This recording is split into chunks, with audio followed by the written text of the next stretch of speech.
요나 1장 1절부터 10절까지 말씀을 우리 한 절씩 교독하도록 하겠습니다. 구약 성경 1287쪽에 있습니다. 찾으신 줄 알고 제가 1절 한 절씩 교독할게요. 여호와의 말씀이 아미떼의 아들 요나에게 임하니라. 이르시되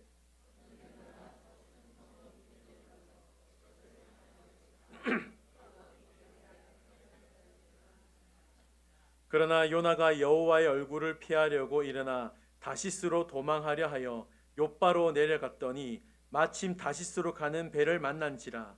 여호와의 얼굴을 피하여 그들과 함께 다시스로 가려고 뱃삿을 주고 배에 올랐더라.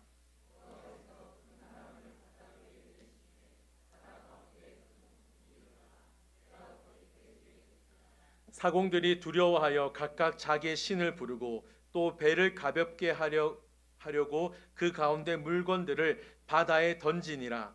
그러나 요나는 배 밑층에 내려가서 누워 깊이 잠이 든지라.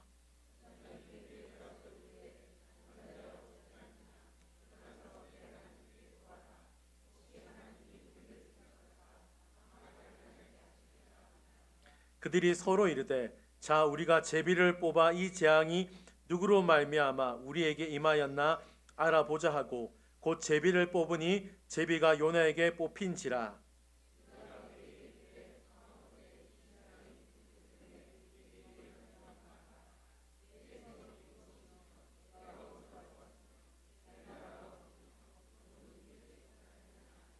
그가 대답하되 나는 히브리 사람이요 바다와 육지를 지으신 하늘의 하나님 여호와를 경외하는 자로라 하고 자기가 여호와의 얼굴을 피함인 줄을 그들에게 말하였으므로 무리가 알고 심히 두려워하여 이르되 내가 어찌하여 그렇게 행하였느냐 하니라. 아멘. 할렐루야. 네, 우리 앞뒤 좌우 계신 분들에게 인사하겠습니다. 잘 오셨습니다. 네, 네. 우리 온라인으로 지금 8분이 참석하고 계신데, 네, 9분입니다. 한 명이 더 시청하는 걸로 지금 올라갔습니다. 그래서 9분이 시청하고 계신데 반갑습니다. 우리 한번 따라해 보겠습니다. 평안하여 든든히 서가는 교회. 네, 이게 뭐죠? 네, 올해 2025년 우리 엘림교회 표어입니다. 그래서 위에서 많이 기도해 주시길 바라고 여러분 가정도 하나님 안에서 평안하여 든든히 서가는 가정 될 수 있기를 바라고 저도 또한 기도하도록 하겠습니다. 아멘. 오늘 이 말씀 가지고 실망, 도망, 그러나 하나님은 희망이라는 제목으로 말씀을 나누도록 하겠습니다. 오늘부터 요나서를 강해하려고 합니다. 여러분 요나서 읽어보셨습니까? 요나서를 총 몇 장으로 구성되어 있습니까? 예, 4장으로 구성되어 있습니다. 그리고 제가 이번에 한번 또 찾아보았는데 4장인데 48절로 구성되어져 있더라고요. 다른 성경, 물론 요나서보다 더 짧은 성경도 있습니다만 요나서는 다른 말씀과 비교했을 때, 다른 성경과 비교했을 때 짧은 말씀으로 구성되어 있다는 것을 알 수 있습니다. 여러분 요나서를 읽으면 우리는 사실 요나도 생각하지만 누구를 먼저 생각합니까? 예, 물고기죠. 그렇죠. 저도 요나하면 요나가 생각나지만 그 큰 물고기 뱃속이 생각이 납니다. 많은 사람들이 요나서에 나오는 이 큰 물고기가 고래인가 아니면 아닌가, 고래라면 어떤 고래일까, 이걸 가지고 논쟁하는 분들도 있습니다. 생각해보면 어떻게 물고기 뱃속에 사람이 3일 동안 살 수 있을까, 이런 궁금증이 있어서 요나서를 읽는 분도 계실 거라 생각합니다. 그러나 성경은 하나님의 말씀입니다. 하나님의 말씀이기 때문에 우리가 제 표현을 하면 겉절이에 관심을 갖는 것이 아니라 하나님의 말씀에 관심을 가지고 집중해야 된다는 것을 기억하시면서 요나서 말씀을 한번 살펴보도록 하겠습니다. 1절에 나오는 대로 요나는 아미떼의 아들이라고 되어져 있죠. 요나의 뜻은 비둘기라는 뜻입니다. 그리고 아미떼, 아버지인데 이 아버지의 이름의 뜻은 나의 진리, 나의 진실이라는 의미를 담고 있어요. 그러니까 종합해보면 요나는 진리의 아들, 진실의 아들, 비둘기라는 표현입니다. 좀 이름이 좀 특이할 수 있겠죠. 제 이름은 바를 정 빛날 하나님입니다. 그러니까 바르게 빛나야 되는데 좀 얼굴이 새카매가지고 약간 좀 새카맣게 빛나고 있는 듯한데, 예, 이름이 좀 독특해요. 요나라는 이름이 비둘기야라니까 좀 독특합니다. 제가 왜 계속 비둘기야를 강조하고 있냐면, 요나가 살던 시대에는 북이스라엘 시대였는데 그 당시 북이스라엘 왕이 누구였냐면 여로보암 2세였습니다. 그 당시에 누가 활동했냐면, 선지자로서 누가 활동했냐면 요나뿐만 아니라 호세아 선지자, 아모스 선지자, 여러분 아마 들어보셨을 겁니다. 이 선지자들과 함께 활동했다는 것이죠. 호세아의 뜻은 여호와여 구원하소서, 아모스의 뜻은 짐진자라는 뜻을 갖고 있습니다. 이 다른 선지자들과의 이름의 뜻을 비교해 보더라도 요나의 뜻 비둘기야 조금 독특한 뜻을 가지고 있다는 것을 발견할 수 있어요. 그러나 아무리 이름이 독특하다 할지라도 여러분, 우리가 요나서를 읽을 때 절대로 잊지 말아야 될 사실은 요나가 선지자였다는 겁니다. 선지자라는 의미가 뭡니까, 여러분? 하나님의 말씀을 대신 전하는 겁니다. 그러니까 좀 다르게 표현하면 그 사람이 하나님의 말씀 자체라고 볼 수 있다라는 것이죠. 무슨 말인지 아시겠죠? 하나님의 말씀이 그 선지자에게 임했기 때문에, 저에게 임했다면 제가 하나님의 말씀이라고 볼 수 있다라는 거죠. 자, 요나가 이런 사람이었다는 것 꼭 기억하시면서 제가 여기서 열왕기하 14장 25절 말씀을 읽어드리겠습니다. 잘 보세요. 요나가 이런 말씀을 전했다는 거예요. 이스라엘의 하나님 여호와께서 그의 종 가데엘벳 아미떼의 아들 선지자 요나를 통하여 하신 말씀과 같이 여로보암이 이스라엘 영토를 회복하되 하맛 어귀에서부터 아라바 바다까지 하였으니. 아멘. 자, 이 말씀을 잘 보시면 하나님의 말씀이 요나에게 임해서 결국 요나가 뭘 전했다는 겁니까? 하나님의 말씀을 전한 거예요. 그 말씀의 내용이 뭡니까? 이스라엘의 영토가 회복된다는 말씀입니다. 즉 이스라엘이 다시 회복될 것이다. 이 말씀을 요나 선지자가 북이스라엘 백성들에게 말씀을 전했다는 거죠. 그래서 그 말씀대로, 진짜 하나님의 말씀대로 여로보암 2세 때 이스라엘이 가장 부유한 나라가 되었다는 겁니다. 다시 말하면 잘 먹고 잘 사는 나라가 되었다는 거죠. 그런데 이상한 게 있어요, 여러분. 이상한 게 있어요. 그게 뭐냐면 이 당시 활동했던 선지자들이 몇 명이라 그랬죠? 요나, 호세아, 아모스, 무려 3명의 선지자들이 동시대에 활동했다는 겁니다. 이게 이상하다는 거예요. 왜 이상할까요, 여러분? 여로보암 2세 시대에 이스라엘 백성들이 가장 잘 살았다면, 가장 부유했다면 선지자 한 명만 있어도 된다는 것입니다. 선지자 한 명만 활동해도 전혀 문제 없을 듯한데 몇 명이 활동했다고요? 네, 무려 3명, 요나, 호세아, 아모스, 이 사람이 함께 활동했다는 것입니다. 자, 왜 3명의 선지자들이 활동했을까요? 그 이유가 뭐냐면 이스라엘 백성들이 육적으로는 잘 살았지만 영적으로는 하나님 앞에서 엉망진창의 삶을 살았다는 겁니다. 이게 무슨 말이냐? 하나님께서 3명의 선지자들을 보내시면서까지 하고 싶었던 말씀들이 있었다는 것입니다. 자, 그런데 특이하게도 호세아와 아모스는 북이스라엘에서 활동했던 선지자인데 요나는 조금 특이하게 요즘 말로 치면 파송받은 해외 선교사 사역을 하게 되었다는 겁니다.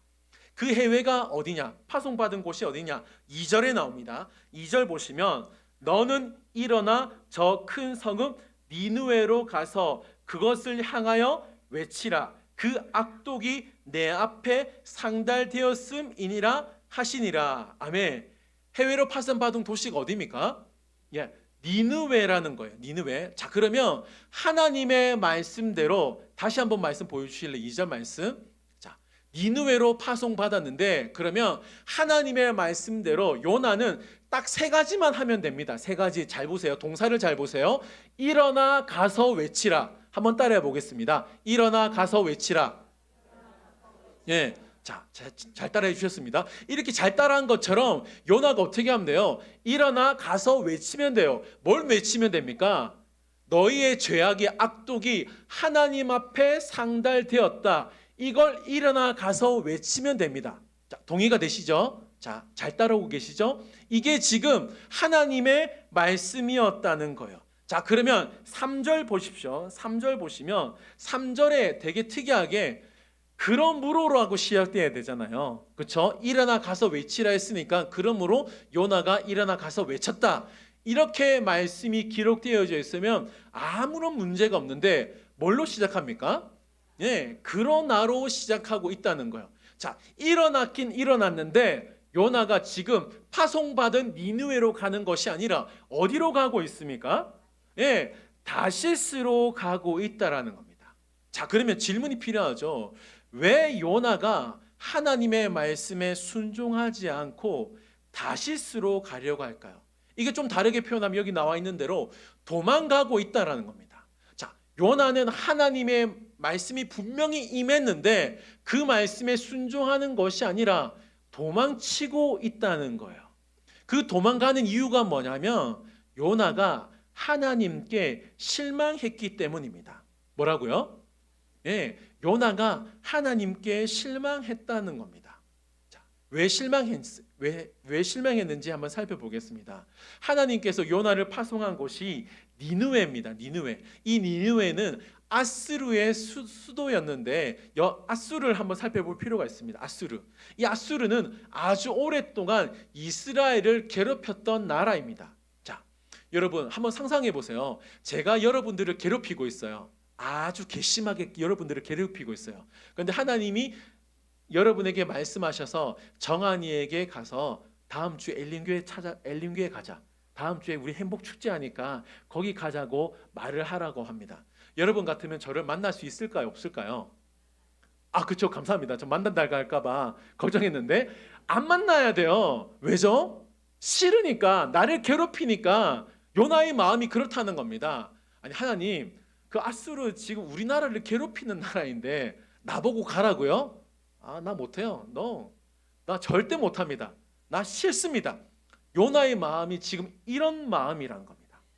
또 하나 요나가 하나님 앞에 실망한 이유가 뭐냐면 아수르 때문이에요. 아수르. 자, 여러분 여기서 나훔 3장 1절을 보겠습니다. 나훔 3장 1절을 보면 아수르가 얼마나 나쁜 도시인지 나쁜 사람들인지 나와 있는데 화 있을진저 아수르를 뭐라 표현합니까?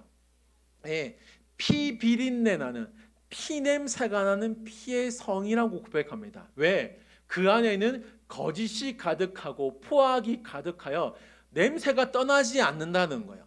탈취가 떠나지 아니하는도다. 피 냄새가 떠나지 않는다는 겁니다. 자, 여러분 제가 왜 이렇게 말씀드리냐면 잠시 뒤에 말씀드릴게요. 아수르가 그만큼 너무나 잔인했기 때문에 피의 성이라고 말하고 있다라는 거예요. 자, 요나 입장에서는 아수르는 자신을 괴롭히는 나라에 불과했습니다. 그런데 만약에 그 나라에 가서 그 악독이 너희들의 죄악이 하나님께 상달되었다 이 말을 전했을 때 아수르 백성들이 만약에 회개하면 요나 입장에서 어떨까요? 아까운 거죠. 하나님 앞에서 죽어 마땅한 죄인들인데 하나님 앞에서 너희들이 회개한다고? 나는 전혀 이해할 수 없어. 그런 마음이 있었다는 겁니다. 그런 마음 때문에 하나님께 실망하여 하나님 앞에서 도망가고 싶었다는 거죠. 자, 여러분 아수르를 제가 다시 한번 설명할 텐데 아수르가 피의 성인 이유가 뭐냐면 여러분 그 이스라엘 백성들의 임신한 임산부들을 생배를 그냥 가르는 겁니다. 안 놀래시네요. 1부 때도 안 놀래시고 참 대단하십니다. 임산부의 배를 가르는 거예요. 그리고 이스라엘 백성들을 죽일 때 어떻게 죽이냐면 그냥 살을 조금씩 뜯어내는 겁니다. 놀라셨습니까? 예, 온라인으로 예배 드리신 분들 놀라셨습니까? 예, 이거 엄청나게 잔인한 걸 보여주고 있다는 거예요. 이렇게 악랄한 아수르가 회개한다? 하나님 만약에 그렇게 하신다면 나 하나님 믿지 않고 싶어요. 바이바이. 네. 이게 요나의 마음이었다는 겁니다. 실망했다는 거예요, 하나님 앞에. 여러분, 저와 여러분들도 하나님이 없다 생각하고 대답해 보세요. 하나님 앞에 실망한 적이 많으시죠?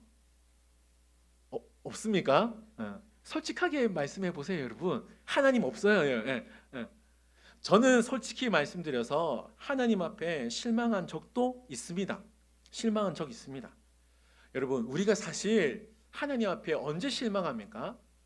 기도할 때 실망하지 않습니까? 우리가 그렇게 오랫동안 기도했던 그 기도 제목이 이루어지지 않았을 때, 응답되어지지 않았을 때 실망할 때가 있지 않습니까? 우리의 삶의 순간순간을 보면, 아니 어쩌면 지금 저와 여러분들 가운데 하나님께 실망하여 하나님으로부터 도망가고 싶다, 이런 마음이 드는 분도 계실지 모르겠습니다. 그토록 원했던 직장이 있는데, 그토록 우리 며느리가, 내 딸이 정말 자녀를 낳기를 원하고 있는데 아직까지 소식이 없다고 하니, 그토록 내가 원하는 그 무엇이 있는데 그걸 이룰 수 없다고 하니, 나의 상황은 전혀 변하지 않으니까 우리는 하나님께 실망할 수 있다라는 거죠. 이 실망하면 우리는 하나님 앞에 다양한 반응이 나타납니다. 하나님으로부터 도망가는 사람도 있고, 하나님을 의심하는 사람도 있고, 하나님을 외면하는 사람도 있고, 심지어 이런 일이 벌어지면 안 되는데 교회를 떠나는 성도들도 종종 발생한다는 것이죠. 요나를 다시 한번 보십시오. 요나가 하나님께 완전히 실망하니까 하나님으로부터 도망갑니다. 그렇죠? 3절에 분명히 표현하고 있잖아요. 다시스로 도망가려고 했습니다. 자, 그곳이 다시스예요. 자, 도망가려고 한 것이, 이 다시스는 스페인에 위치한 항구 도시였다는 겁니다. 자, 그런데 마침 다시스로 가려고 욥바로 내려갔습니다. 아마 욥바에서 배를 탈 수 있었던 것으로 보입니다. 배를 타려고 하는데 어떤 일이 벌어집니까? 마침 다시스로 가는 배를 만나게 되었다는 거예요. 요즘 말로 하면 럭키 요나예요. 럭키 요나. 럭키 비키가 아니라 럭키 요나예요. 요나의 모습을 잘 보세요. 자기가 원하는 대로 지금 일이 착착 진행되고 있어요. 하나님의 말씀에 순종하지 않고 있음에도 불구하고 자기가 원하는 다시스로 가려고 하는 그 배를 만났다는 겁니다. 마치 일이 잘 풀리는 것처럼 보였다는 것이죠. 예루살렘에서 니느웨까지는 800km입니다. 근데 예루살렘에서 다시스까지의 거리는 4,000km 이상 되는 거리였습니다. 요나가 지금 배를 타고 4,000km 이상을 가야 된다는 거예요. 지금처럼 배차 간격이 짧은 것도 아닙니다. 4,000km, 뭐 비행기를 타고 가면 금방 갈 수 있겠지만 이 당시에 배를 타고 가니까 엄청나게 오래 걸렸을 거예요. 이 배를 놓치면 언제 그 다시스로 가는 배를 만날 수 있을지 몰랐다는 겁니다. 그런데 마침 다시스로 가는 배를 만났으니까 완전 요나 입장에서는 재수라고 할 수밖에 없다라는 거예요. 자, 그러면 여기서 도망치는 요나를 좀 더 살펴볼게요. 3절 말씀 다시 한번 읽겠습니다. 3절 말씀 다시 읽겠습니다. 시작.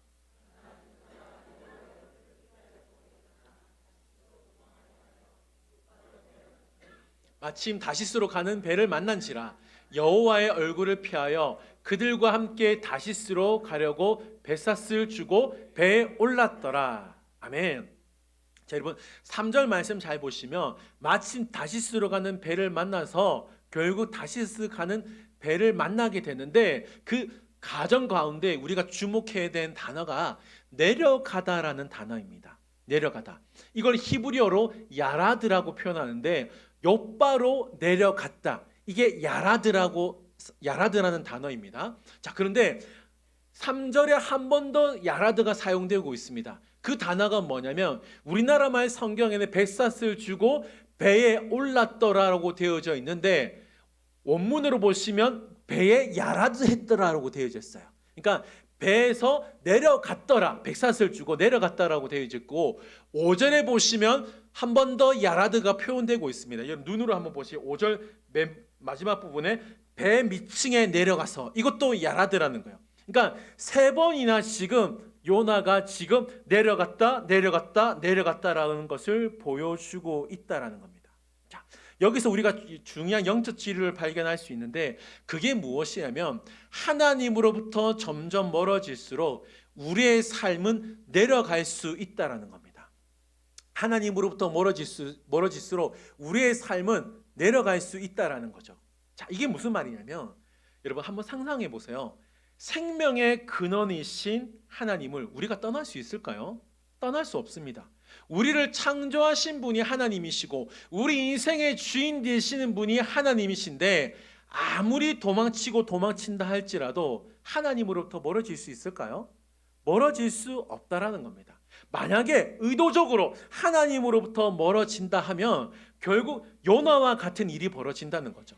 내려가는 일이 벌어질 수 있다라는 겁니다. 반대로 생각하면 결국 우리의 인생은 하나님을 가까이 하는 것이 우리에게 축복이 된다는 사실을 기억하고 저와 여러분이 더더욱더 주님을 가까이 할 수 있는 인생을 살 수 있기를 주님의 이름으로 축원드립니다. 4절입니다. 4절 볼게요. 4절부터 하나님이 다시 등장합니다. 여호와께서 큰 바람을 바다 위에 내리심에 바다 가운데 큰 폭풍이 일어나 배가 거의 깨지게 된지라. 아멘. 요나는 하나님으로부터 도망칠 수 있다고 생각했을지 모르지만 하나님은 어떻게 하십니까? 요나에게 지금 찾아오고 있다는 거예요. 어떻게 찾아오고 있냐면 요나의 배에 큰 폭풍을 일으키심으로 말미암아 배가 거의 깨지게 만들어 버렸다는 것입니다. 일로 인하여 요나의 배에 타고 있던 선원들, 사공들이 두려워하여 자신들의 신들을 불러가며 살려달라고 애원합니다. 그리고 혹시나 해서 배를 가볍게 하기 위해 자신들이 갖고 온 물건들을 바다에 다 던지게 되었다는 거예요. 그런데 이런 상황 가운데서 요나는 어떻게 합니까? 5절에 나오는 대로 쿨쿨 요나는 깊이 잠들었다는 거예요.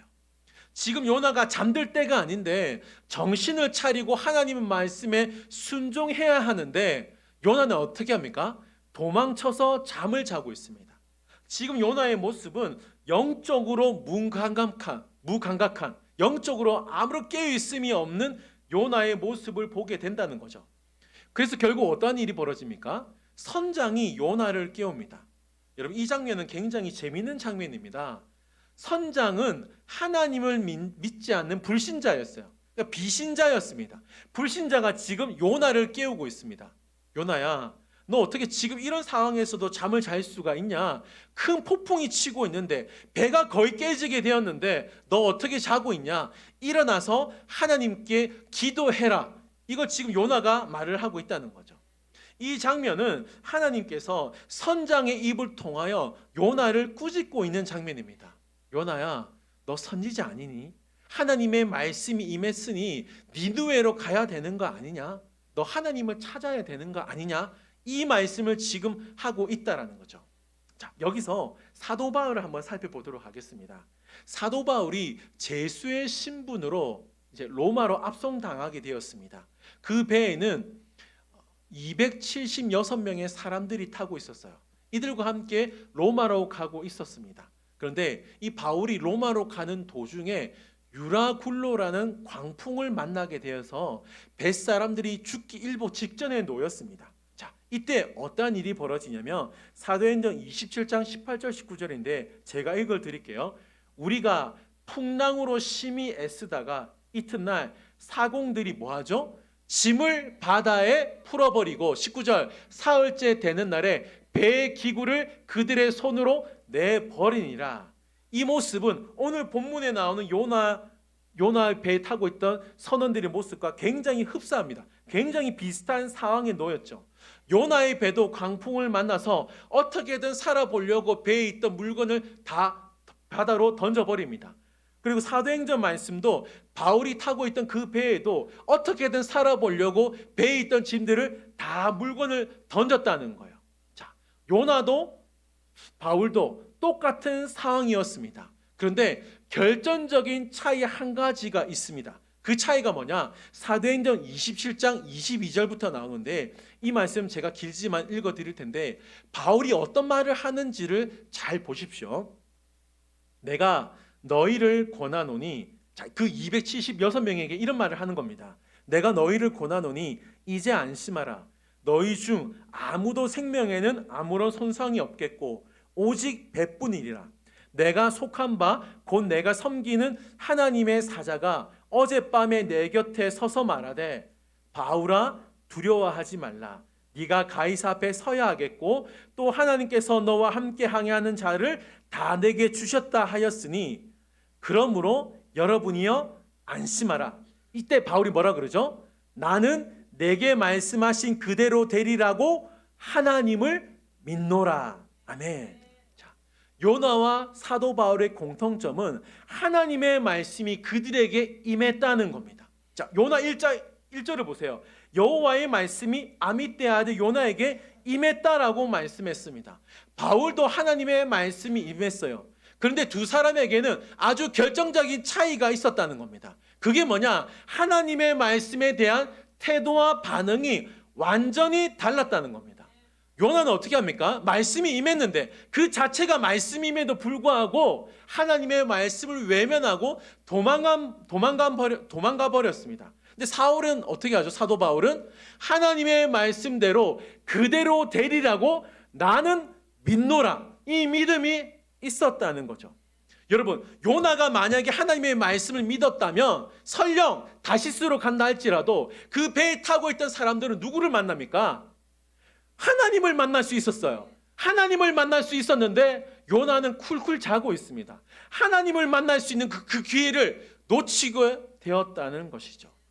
사랑하는 성도 여러분, 우리가 하나님의 말씀에 대한 태도와 반응에 따라서 삶의 격차가 생길 수 있음을, 삶의 격차를 만들 수 있다는 사실을 꼭 기억하시기 바랍니다. 자, 여기서부터가 중요합니다. 자, 사도 바울은 하나님의 말씀을 믿었으니까 무사히 로마로 가는 게 어떤가요? 정상이죠. 당연한 결과로 볼 수 있습니다. 자, 그렇다면 반대로 요나는 하나님의 말씀에 외면했으니까, 불순종했으니까 좀 다른 반응이 나와야 되지 않겠습니까? 자, 어떤 반응인지 한번 볼까요? 오늘 본문 4절 말씀 보세요. 여호와께서 큰 바람을 바다 위에 내리심에 바다 가운데 큰 폭풍이 일어나 배가 어떻게 되죠? 거의 깨지게 된지라. 자, 17절 말씀 우리가 이제 나중에 살펴볼 겁니다. 여호와께서 이미 큰 물고기를 뭐 했죠? 예비하사 요나를 삼킴에 요나가 밤낮 3일을 물고기 뱃속에 있느니라. 자, 여러분 잘 보세요. 이 말씀 잘 보세요. 제가 하나님이라면 요나의 배를 거의 깨지게 하는 게 아니라 완전 뭐라고요? 완전 그냥 깨 부수는 거예요. 그냥 배가 깨지게 된지라 이렇게 해야 됩니다. 왜죠? 말씀을 듣지 않고 불순종했으니까 정신 바짝 차리게 해야 되지 않겠습니까? 요나에게. 아니면 요나 말고도 누가 있었다 그랬죠? 3명의 선지자 요나 말고 호세아나 아모스 선지자를 데리고 와서 야, 내 요나 못 믿겠다. 야 호세아 너가 할래? 아니 아모스 네가 할래? 뭐 이렇게 협의를 본다든지 해야 되지 않겠습니까? 큰 물고기를 준비하는 것이 아니라 조스 한 100만 마리를 준비해야 되지 않겠어요? 요나가 정신 차릴 수 있도록 그렇게 해야 되지 않겠습니까? 근데 여러분 묻겠습니다. 요나 죽었습니까? 살았습니까? 아무런 생명에 지장이 없었다는 겁니다. 어떻게 하죠? 결국에는 요나가 사장 가면요, 여러분 하나님의 말씀 전합니다, 여러분. 그 신기해요. 무슨 말인가요? 하나님이 요나를 사랑하셨다는 겁니다. 사랑하셨기 때문에 요나가 배에서도 죽지 않고 바다에 빠졌지만 하나님이 이미 큰 물고기를 예비하사 요나를 살릴 수 있는 방안을 이미 마련해 주셨다는 거죠. 사랑하는 성도 여러분, 요나를 통해서 진짜 나를 진짜 발견하셔야 됩니다. 우리의 삶을 보면 하나님께 실망한 적이 한두 번이 아니고 하나님으로부터 도망가고 싶은 적이 한두 번이 아니었다는 걸 우리가 다 알지 않습니까?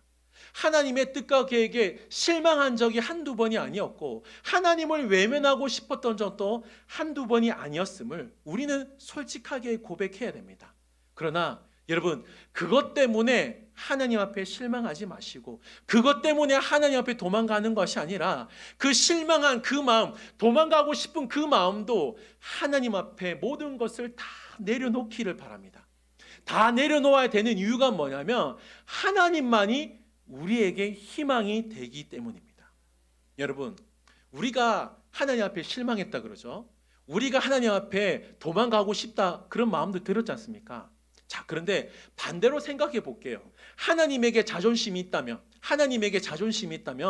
우리를 보고도 실망하고 우리를 보고도 도망가고 싶은 마음이 들지 않겠습니까? 여러분 어떻습니까? 여러분이 그 삶을 놓고 하나님이 보시는 거예요. 그런데 그 보시는 여러분이 그 신앙의 삶, 나의 본질, 나의 그 정체성이 들어가 있는 그 삶을 하나하나 다 보았을 때 여러분 하나님이 실망하시겠습니까? 아니면 기뻐하시겠습니까? 어떻게 하겠습니까? 어떻게 할까요? 여러분 오늘 본문 잘 보세요. 요나는 도망가지만 요나는 하나님 앞에 실망하지만 하나님은 도망가지 않았습니다. 하나님은 요나에게 실망하는 것이 아니라 배가 거의 깨지게 되었지만 바닷물에 빠졌지만 요나 죽지 않고 결국에는 하나님의 사역을 감당했다는 겁니다. 말씀을 전했다는 겁니다. 여러분 이것이 우리에게 희망이 된다는 사실을 꼭 기억하시기 바랍니다. 시편 42편 말씀에 시인 이런 고백을 합니다. 내 영혼아 네가 어찌하여 낙심하며 네가 어찌하여 불안해하는가. 너는 하나님께 소망을 두라고 말씀합니다. 여러분 이 말씀이 뭐예요? 아무리 실망스럽더라도 아무리 실망스러운 상황이 찾아와서 네가 하나님 앞에 도망가고 싶다 할지라도 그때라도 그 실망 가운데서라도 하나님께 소망을 두라고 말씀하는 것입니다. 여러분 실망스러운 상황 가운데서도 선하신 하나님을 끝까지 붙드시기를 바랍니다. 도망치고 싶은 마음이 든다 할지라도 하나님 앞에 다시 돌아오는 믿음을 가지시기를 바랍니다. 왜냐하면 하나님이 우리에게 희망이 되시기 때문입니다. 왜냐하면 하나님은 여전히 우리를 사랑하시기 때문에 우리는 하나님만 바라보아야 한다는 것을 기억하시고 하나님이 사랑이신 것을 꼭 기억함으로 말미암아 도망가고 싶더라도 실망하는 그 마음이 든다 할지라도 하나님 앞에 다시 돌아와서 그 실망한 마음, 그 도망치고 싶은 마음, 그 마음까지도 하나님 앞에 모든 것을 다 아뢰므로 말미암아 저와 여러분 가운데 회복의 역사가 일어날 수 있기를 주님의 이름으로 축원드립니다. 아멘.